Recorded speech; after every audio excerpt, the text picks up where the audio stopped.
Hey Brains, I'm going to show you a resource called Scratch. And for our littles with the iPads, Scratch Junior.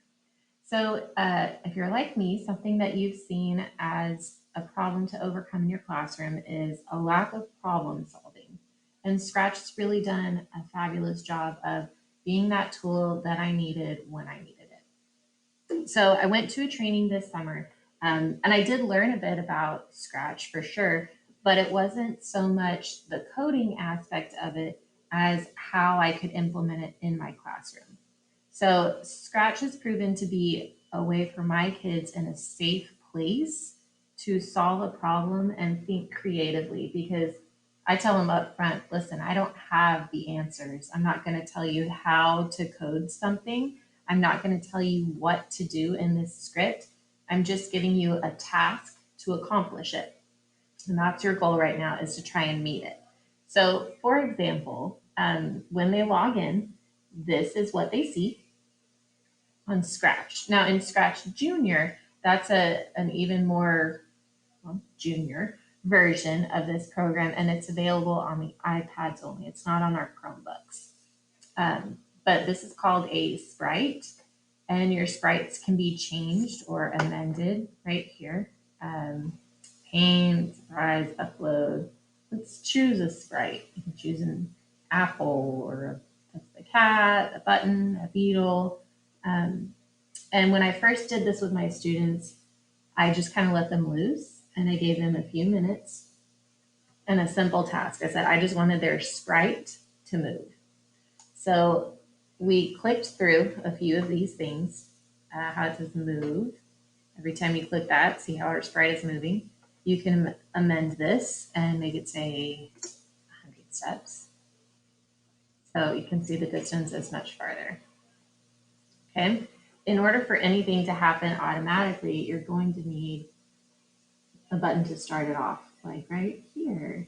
So that when the green flag is clicked, that is what happens. And from there, you can begin stacking different blocks of this code or this script. Now, some of it does look really intense. I get that.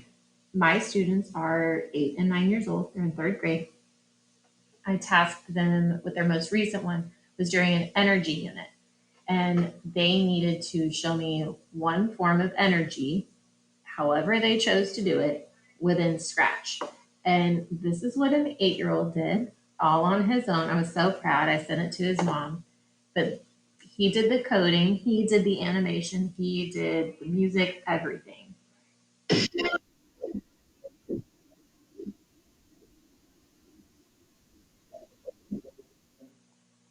So it might seem really simple that it's just a bear walking, except he's the one who made the bear walk.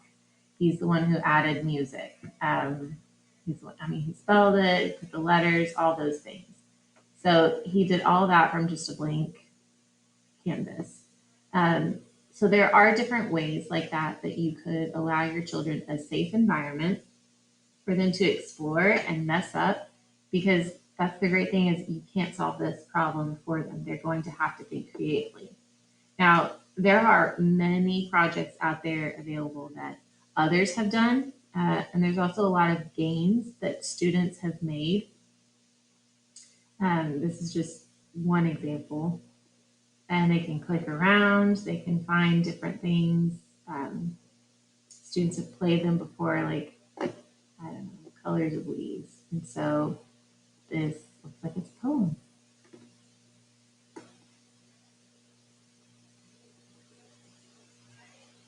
So students have put this in.